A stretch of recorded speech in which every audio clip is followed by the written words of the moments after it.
é o lobo do homem, já explicava o filósofo inglês Thomas Hobbes sobre a natureza perversa e inata do ser humano. Buscando atingir sempre os próprios interesses, os homens podem se tornar predatórios, agressivos e perigosos uns para os outros. Mas mesmo nas escolhas mais sombrias, sempre haverá uma chance de se encontrar no caminho da luz e do arrependimento.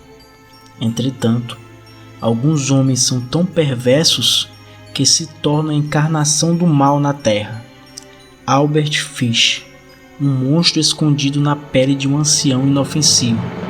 Seus assassinatos eram tão terríveis que seriam impossíveis de atribuir a um criminoso comum, pois pelas características de seus crimes só poderiam ser mesmo atribuídas ao monstro.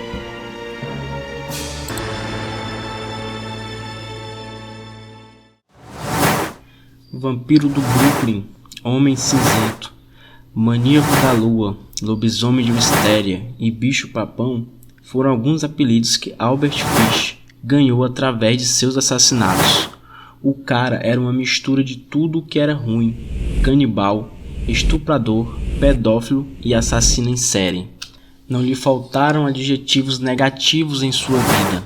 E para começar este documentário, vale a pena citar sua principal frase que se eternizou em sua biografia. Eu sempre tive o desejo de infligir dor a outros e que os outros infligissem dor em mim. Eu sempre pareci gostar de tudo que doía.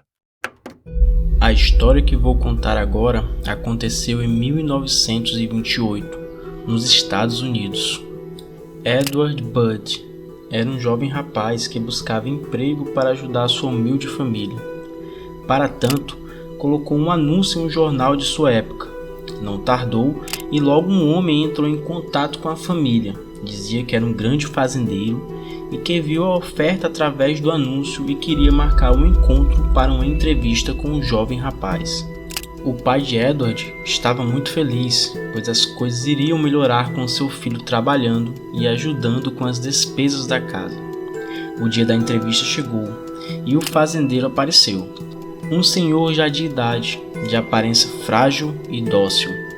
Se apresentou como Frank Howard e em suas mãos trazia um pote de queijo e morangos e deu de presente para a família, conquistando a simpatia e a confiança da mãe de Edward. Começaram a tratar dos negócios e o fazendeiro se mostrou tão interessado que queria levar Edward o quanto antes para trabalhar em sua propriedade. Foi quando a filha mais nova da família, Grace Budd, de apenas 10 anos, cruzou na frente do velho. Quando ele a viu, falou que antes de voltar para sua casa com seu novo empregado, teria que ir a uma festa de aniversário de sua sobrinha. Com educação, pediu permissão do casal para levar Grace com ele para a festinha. Lá, ela iria se divertir muito com sua sobrinha. Os pais de Grace ficaram desconfiados, mas ao mesmo tempo não queriam dizer não para aquele senhor que seria o futuro patrão de seu outro filho. Então, pediram o endereço da casa de sua sobrinha enquanto observavam sua filha caçula ir embora com aquele senhor desconhecido. Essa foi a última imagem que eles viram de Grace. Horas depois, desesperados, ligaram para a polícia e descobriram que o endereço era falso e o tal Frank Howard havia sumido. Aquele homem era o Bicho-Papão e veio buscar sua filhinha Grace na sua própria casa.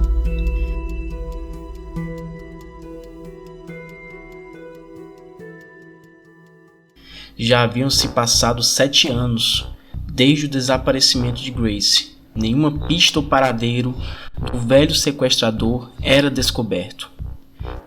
Todos já haviam perdido as esperanças, menos o detetive William King, que continuava a trabalhar no caso. Ele plantava notícias falsas sobre novas atualizações relativas às investigações no jornal local, na intenção de atrair o sequestrador. Então, certo dia, chegou uma carta até a senhora Delia Budd, mãe de Grace. O conteúdo da carta é perturbador. e contém descrições macabras da mente de um assassino. Peço que pule esta parte do vídeo, caso seja sensível a este tipo de conteúdo. A carta começava assim: Minha querida Sra. Budd. Em 1884, um amigo meu embarcou como trabalhador braçal de convés no navio Steamer Tacoma, capitão John Davis. Eles velejaram de São Francisco para Hong Kong, na China. Quando chegaram lá, ele e 2 outros homens foram para a terra e ficaram bêbados. Quando voltaram, o navio tinha ido embora. Aqueles eram tempos de fome na China. Carne de qualquer tipo custava de $1 a $3 a libra. Tão grande era o sofrimento entre os pobres que todas as crianças com menos de 12 anos foram vendidas como comida para manter vivos os outros famintos. Um menino ou menina com menos de 14 anos definitivamente não estava seguro nas ruas. Você poderia ir a qualquer loja e pedir um bife, cortes de carne ou picadinho do corpo nu de um menino ou menina que seria trazido exatamente a parte desejada por você, que seria cortada dele. A parte de trás de meninos ou meninas é a mais doce parte do corpo e era vendida como costela de vitela, no preço mais alto. John ficou lá tanto tempo que adquiriu gosto por carne humana. Quando voltou para Nova York, ele sequestrou 2 meninos de 7 e 11 anos. Levou-os para sua casa, tirou a roupa dos 2 e os amarrou nus no armário. Então, queimou tudo deles. Inúmeras vezes, todo dia e noite, ele os espancou e os torturou para fazer com que sua carne ficasse boa e suculenta. Primeiro ele matou o menino de 11 anos porque ele tinha a bunda mais gorda e, é claro, mais carne nela. Cada parte do corpo foi cozida e comida, exceto a cabeça, os ossos e as tripas. Ele foi assado no forno todo o seu lombo, fervido, grelhado, frito e refogado. O menino pequeno era o próximo, e tudo aconteceu da mesma maneira. Nessa época, eu estava morando no 409 da Rua 100, bem próximo a esse amigo. Ele me falou com tanta frequência como a carne humana era gostosa que eu decidi prová-la. No domingo 3 de junho de 1928, telefonei para vocês do número 406 da Rua West 15. Trouxe-lhes um pote de queijo e morangos. Nós almoçamos. Grace sentou no meu colo e me beijou. Eu me convenci a comê-la naquele momento com a desculpa de levá-la a uma festa. Você disse sim, ela poderia ir à festa comigo. Eu a levei a uma casa vazia em Westchester que já tinha escolhido. Quando chegamos lá, disse a ela para ficar no quintal. Grace colheu flores selvagens. Eu subi as escadas e tirei toda a minha roupa. Sabia que, se não o fizesse, ficaria com o sangue dela nas roupas. Quando eu estava pronto, fui até a janela e a chamei.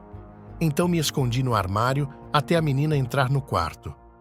Quando ela me viu completamente nu, começou a chorar e tentou correr escadas abaixo. Eu a agarrei e ela disse que ia contar para a mãe dela. Tirei a roupa de Grace, deixando-a nua. Como ela chutou, mordeu e arranhou. Eu a asfixiei até a morte, então a cortei em pequenos pedaços para poder levar a carne para meus aposentos. Cozinhei e comi aquilo. Como era doce e saboroso seu pequeno lombo assado no forno. Levei 9 dias para comer seu corpo inteiro. Eu não molestei a menina, embora pudesse tê-lo feito, se tivesse desejado. Grace morreu uma virgem. Era difícil para a família acreditar no conteúdo daquela carta, pois o que estava escrito ali era horrendo. Um assassino descrevendo com detalhes o que fez com sua vítima, inclusive a forma como praticou o canibalismo. No entanto, o que tinha escrito naquela carta, o exato conteúdo descrito pelo assassino, batia exatamente como aconteceu no dia do desaparecimento de Grace. O detetive King não se emocionou com a carta e buscou, através de sua experiência, localizar o sequestrador. Com sua investigação, conseguiu chegar até o local onde a carta tinha sido emitida. Era uma pensão. Ao chegar lá, King descreveu o suspeito para a senhora dona do lugar, que logo reconheceu como sendo um de seus inquilinos, mas que ele já tinha deixado o local e seu nome era Albert Hamilton Fish. A proprietária da pensão explicou que Albert sobrevivia através de um de seus filhos que mandava dinheiro para ele todo mês, e que logo chegaria uma carta na pensão e que Albert Fish iria buscá-la. O detetive aguardou esse dia chegar. Em 13 de dezembro de 1934, a senhoria ligou para King, informando que seu antigo hóspede tinha voltado procurando a carta. Quando a polícia chegou, o velho homem estava sentado, tomando uma xícara de chá. Quando perguntaram seu nome, ele se levantou e quis atacar com uma lâmina de barbear, mas foi facilmente rendido e preso. Finalmente, o caso do detetive William King estava concluído. Albert Fish estava preso e ele iria confessar todos os seus crimes. Albert Hamilton Fish nasceu em 1870, numa família tradicional, mas já sofria abusos por parte de seus pais. Sofreu com a perda de seu pai aos 5 anos de idade, época em que foi para um orfanato. Lá, segundo seu relato, sofreu uma experiência traumática, onde vivenciou abusos físicos e emocionais. Em 1917, já casado e pai de 6 filhos, sua esposa fugiu com outro homem, o deixando ainda mais debilitado emocionalmente. Ficou obsessivo por religião. Se autoflagelava na frente de seus filhos. Dentre suas loucuras, sentia prazer em inserir agulhas na região da virilha. Durante sua prisão, foi levado ao local do crime para encontrar o corpo de Grace. Ele agia de maneira fria e calma, relatando todo o acontecido aos policiais. Em pouco tempo, diversas testemunhas entraram em contato, informando as mesmas características de Fish, a casos de crianças desaparecidas que ainda não tinham sido elucidados. Depois de reconhecido, ele confessou ter molestado mais de 400 crianças ao longo de sua vida. Fish foi levado a julgamento e a principal discussão era sobre sua sanidade mental. Considerado mentalmente são e culpado por assassinato premeditado, foi sentenciado à morte por cadeira elétrica. Precisou levar 2 descargas elétricas, pois as agulhas que estavam em suas virilhas causaram curto no sistema elétrico. No fim, falou suas últimas palavras sobre a sentença na cadeira elétrica. A emoção suprema, a única que nunca experimentei.